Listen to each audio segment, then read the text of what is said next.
All right, so what we're going to do is we're going to practice with dividing by fractions. So just as a reminder, my rule for dividing by fractions means that we keep my first fraction the same. We keep the first one the same. We change our division symbol and we change it to a multiplication symbol. And then we do the reciprocal. I know it's a big word, but reciprocal.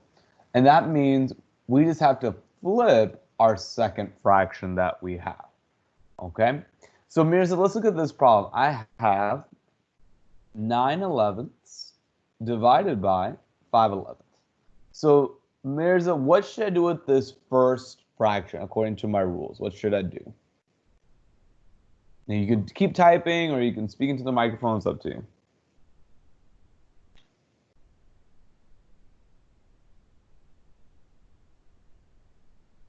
What do you think I should do, Mirza? Should I leave it alone? Should I? Okay, so that's the first thing. That works, okay? So I'm going to keep this first one the same. Okay, we're not going to change anything with this fraction. So I keep that the same. We change division to multiplication. And then what do I do next? There's one more step.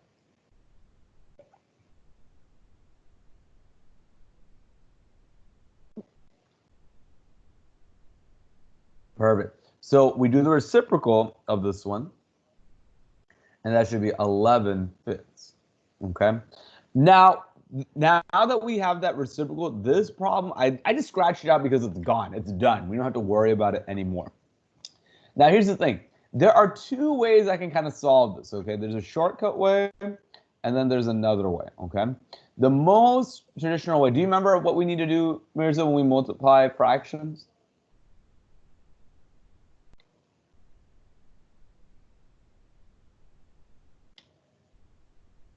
What would I need to do next?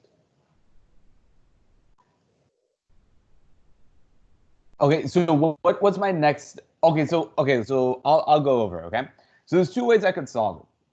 I could either go ahead and multiply straight across, 9 times 11, 11 times 5. 9 times 11 is 99. 11 times 5 is 55. Now, Mirza, what do we call it when the top number is bigger than the bottom number? You remember? If you don't remember, just say, I don't remember. That's okay. But this is a correct answer, but it's not. I got to do a little bit more to it. So what do I call it when the top number is bigger than the bottom number?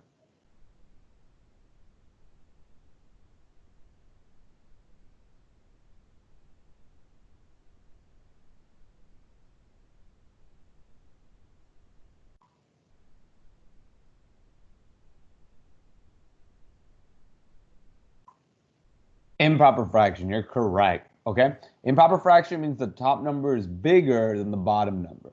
So the way I need to solve it is I need to see how many times can 55 go into 99. So it's kind of like division. How many times can 55 go into 99? And I know it can actually go in there one time. It can't go into 9, but it can go into 99 one time. So we get 44. So we're going to say that it goes in one complete time. Then we have 44 out of 55 left over. Okay? Now, Mirza, before I do this is correct, 1 and 44 over 55. But let's look, can I simplify this 44 over 55, Mirza? Is there a number I could divide both of these by?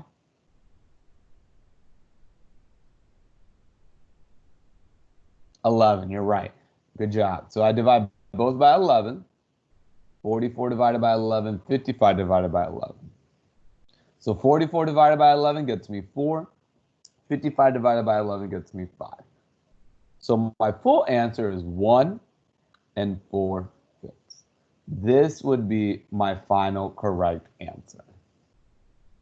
Okay, does it make a little bit more sense now? Awesome. Now, the only other way you could have done this, you could do something called, I'm going to show you really quickly. If you wanted to, you could cross simplify. Okay. That means you look and see, oh, can I divide 9 and 5 by anything? No. But over here, I can divide 11. I can divide them both by 11. So divided both of these by 11, 11 divided by 1 is 1. 11 divided by 1 is 1. So we get 9/5. 5 goes into 9 one whole time, and 4 is left over. So it's kind of like it's not different really. We just kind of save a step by simplifying a little bit earlier. So you can do it either way. You can do it this first way or the second way, okay? So whichever one you want. Okay, that's totally fine. Most kids say it first way too, but totally fine, up to you. All right, so let's do one more. And Mirza, you're gonna help me with this one, okay? All right, let's look at this question, Mirza. It said 2 divided by 3. I'm sorry, not 2 divided by 3, sorry. If I have 2/3 divided by 4/5, okay? This is the work that a student did, okay? They did something wrong, okay? Look at this right here. Let me see if I can make it just a little bit bigger. Okay. What do you think that they did incorrect in this problem? What do you think they did incorrect?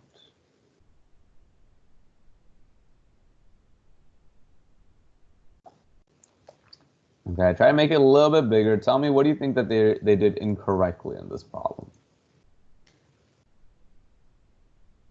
Awesome, you are right. They did not do the reciprocal, right? Over here, they have to flip it, right? They had to put 5/4 instead of 4/5. So instead of 2/3 times 4/5, it should be 2/3 times 5/4. Okay. Now, Mirza, we're going to go ahead and solve it, right? Because you're getting a whole lesson's worth with me, okay? So tell me, what should I do to solve this after I do the reciprocal? What's the first thing I should do?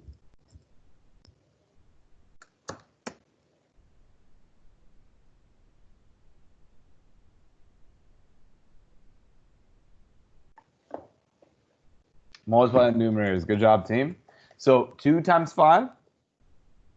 2 times 5, when I work that all the way through, gets me 10. 3 times 4 gets me 12. Okay? This is a proper fraction. Okay? Great job. I did numerators and denominators. Good job, team.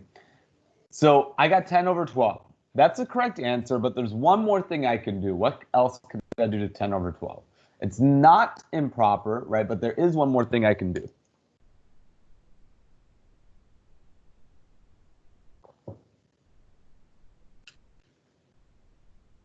Simplify. Great job. I can divide 10 and 12 both by 2.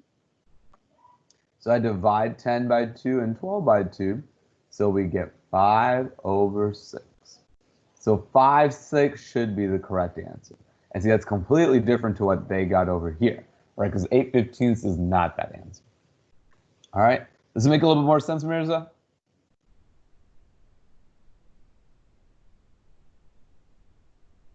Is that a little bit easier now? It makes a little bit more sense? Yes, no, maybe? Awesome. Okay. We're going to do 2 more questions, okay, Mirza? 2 more. All right, let's do... Okay, we'll do this one, okay? It says 12/7 divided by 3. What is the quotient, okay? Anytime you see the word quotient, okay, all that means is the answer for a division problem. Division problem. Okay. Can you see it now, Mirza? I just kind of cleared it up, or you still can't see it? Blank screen. Okay, hold on. Give me a second.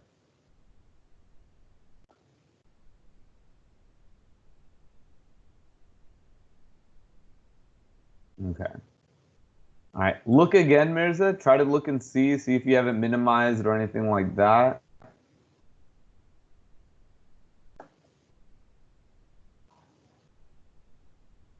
Do you see my problem now?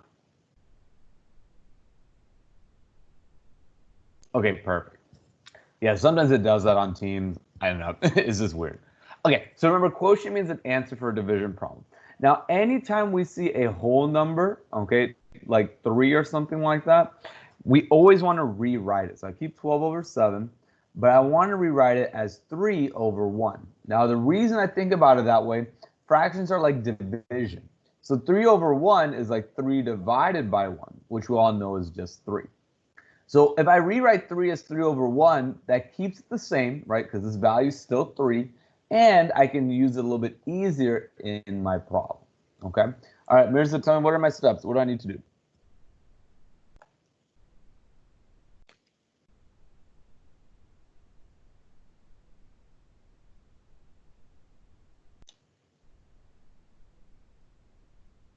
Perfect.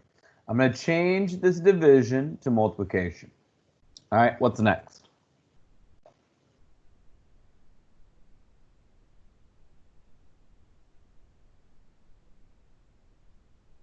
Find the reciprocal. All right, now Mirza, which one should I do a reciprocal for? Should I do it for the first fraction, the second fraction, or both fractions?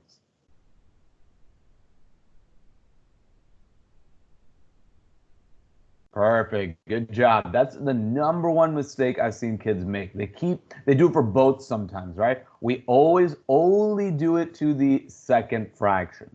Only do the reciprocal of my second fraction. All right. Now we're good to go. Okay.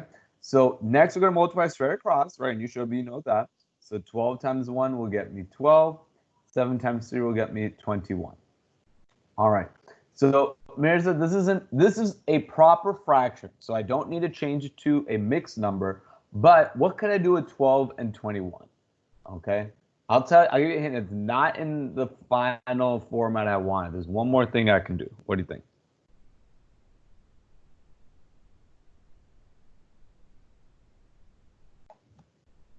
Simplify. Great job. So because I can simplify it, if I look at 12 and 21, well, I just go through my numbers. Can I divide it by 2? I can't divide 21 by 2.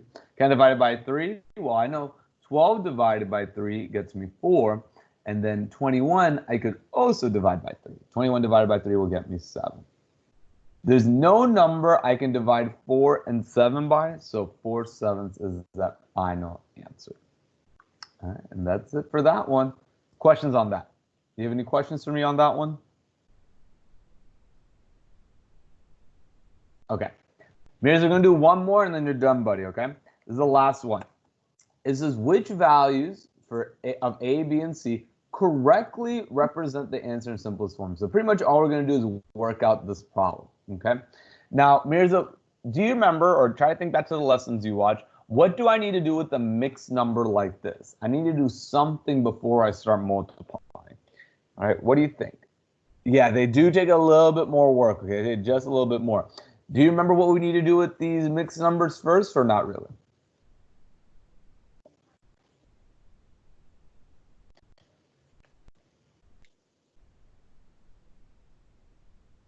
So do you remember what I need to do with these mixed numbers before I start doing my division problem? Okay, now here's the thing. Normally we might think, okay, I know what you're going for. Never mind, you're good. Okay, I do 4 times 2. 4 times 2 gets me 8, and then add 1. Great job. So Mirza, you're doing the right steps. I call this, another fun way I call it, is I call it the Texas method.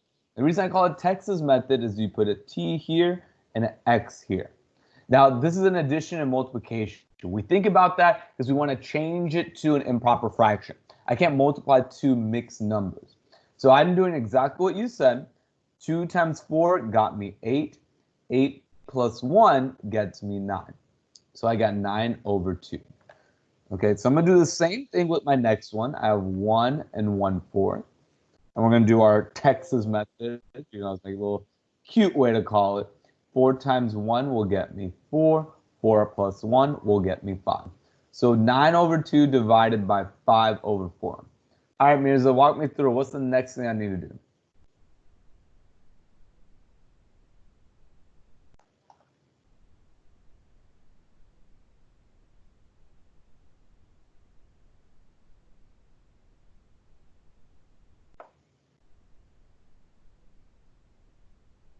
Change the symbol. Great job. We are going to keep the first number the same. Keep the first number the same.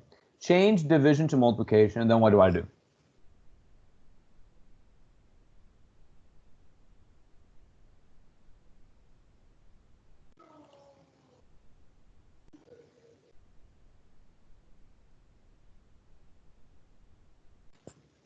Flip the fraction, right? Some people say it's a reciprocal, whatever works, okay? So I'm going to go ahead and flip it and do the reciprocal. And I just scratch this out because that way I don't want to get confused and think, oh, I have a different problem. It also gives me a little bit less stress because then I don't have to look for other problems there too. All right, so now we're going to go ahead and multiply straight across. 9 times 4 gets me 36. 2 times 5 gets me 10. Now, this is an improper fraction, Mirza, so what should I do?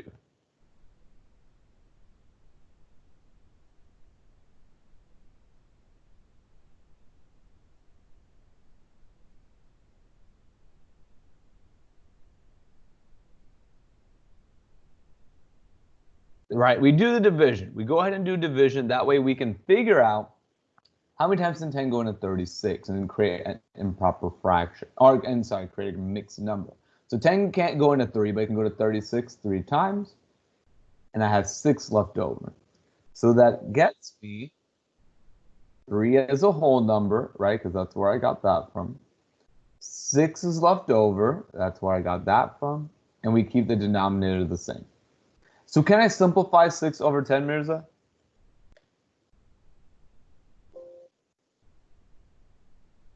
Okay. Well, think about this, Mirza. They're both even. So if 6 and 10 are both even, can I simplify that? They're both even numbers. There you go. Divide by 2. Anytime you see it's an even number, you can always divide it by 2. 6 divided by 2 gets me 3. 10 divided by 2 gets me 5. So my final answer is still 3 as a whole number, and 3 fits. You have to simplify it. I'll tell you, almost all your answers will always be in simplest form. So you always got to make sure you're taking care of that. All right. Not too bad, right, Mirza? Not too bad when we're working it out together, right?